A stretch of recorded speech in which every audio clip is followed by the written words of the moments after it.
What is going on, everybody? Thank you for clicking the link. This is your boy Crisis 20, where real tutorials will take you to the next level. Today, we have an Outriders patch that came out today, update 1.07. We're going to talk about what is essential for the Fire Witch tree path. We're going to talk about what Outriders achievements are going to be and look like. We're going to talk about Gaming Bolt's interview with Outriders game director and lead game designer. So we're going to touch on a bit more than that, but this is what you guys will be learning today.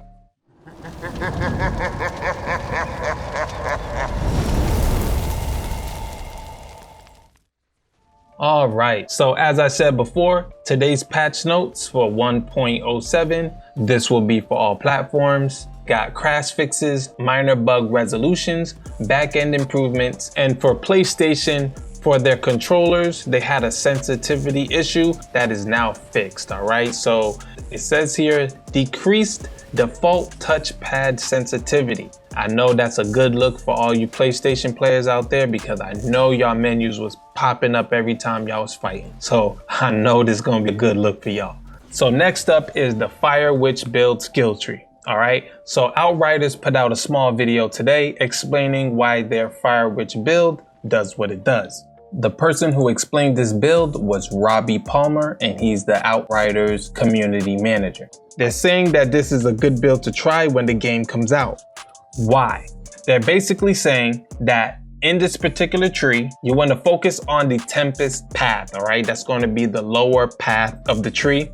And basically, you want to select nodes that increase anomaly power, or AKA increase damage, and reduce cooldowns. This is the key to the Fire Witch build, all right? So in here, they talk about Wildfire. Wildfire decreases all of your cooldowns by 10%. And also Grave Ablaze, how it increases explosive skill-based damage by 30%. They said this is key. These are just some key nodes that are essential for this build. Now, as far as skills, you want to have Phaser Beam, Eruption, and Overheat. They're saying the explosive kills for the Pyromancer is what's going to be best for this build. For the Eruption skill, creates a volcanic eruption beneath the selected enemy, dealing 5,557 damage to them and all enemies within the small radius around the target.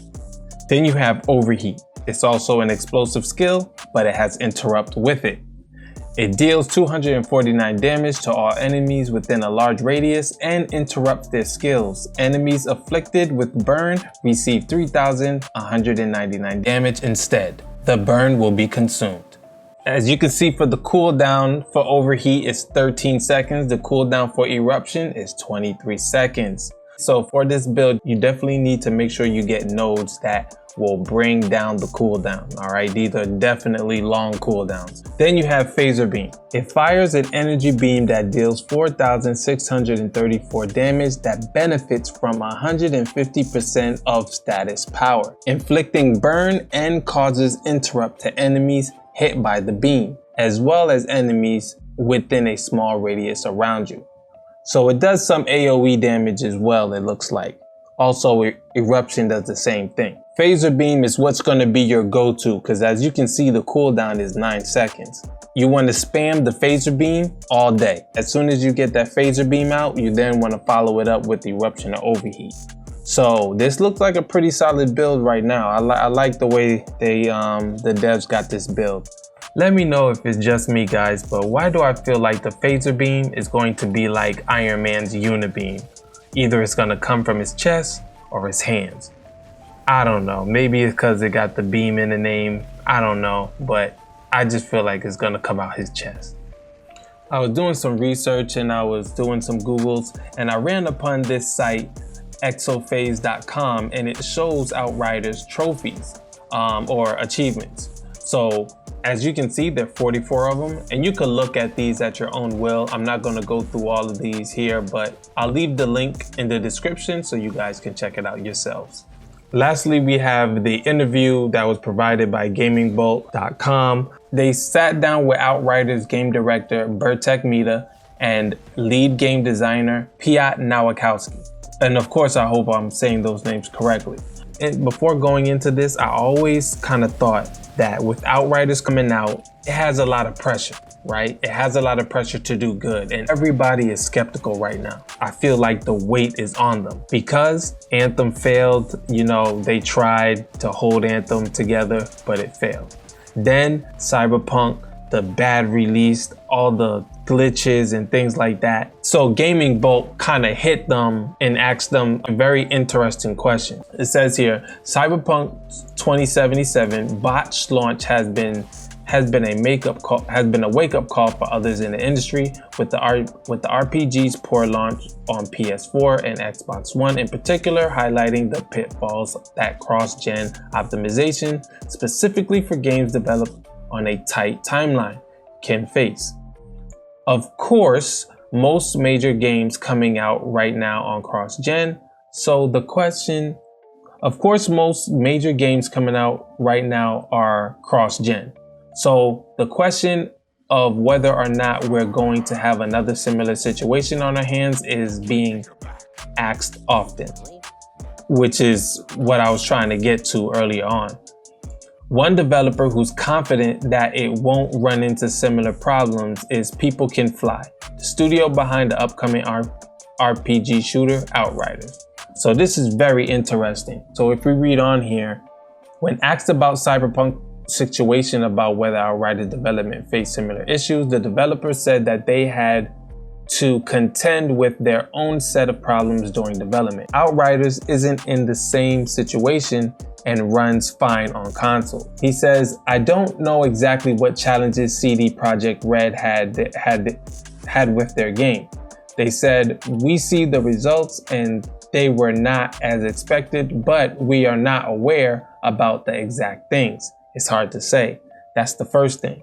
Second, of course, we have our own problems that we need to overcome. And looking at the game as it plays on the consoles right now, I don't think we have similar challenges to overcome. And the game just works on consoles. Whether on the previous gen or current gen, we are covered. I don't expect us having similar issues like the other developers. So it sounds to me like they're very confident in their product, which I think they should be. They should be very confident in their product. And right now, Outriders is doing everything good. They're responding to people. They're giving people what they want. They're changing. They freaking patching a demo, bro. No company out there patches a freaking demo. That's crazy. They're actually doing above and beyond what, you know, we are expecting them to do.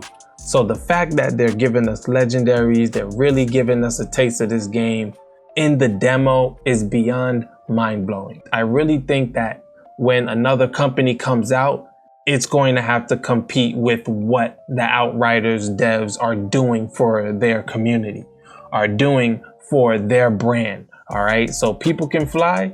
Yo, you doing your thing right now. I'm not even mad at you right now. You're answering on Twitter, you're answering on Reddit, you're giving people answers to their questions, and you're freaking patching a demo. So I really give my hats off to you, People Can Fly. I hope you gained some information from this, so stay tuned with me, subscribe, and we'll keep it pushing. This is your boy Crisis 20, and I'll catch you guys at another Outriders video. Peace.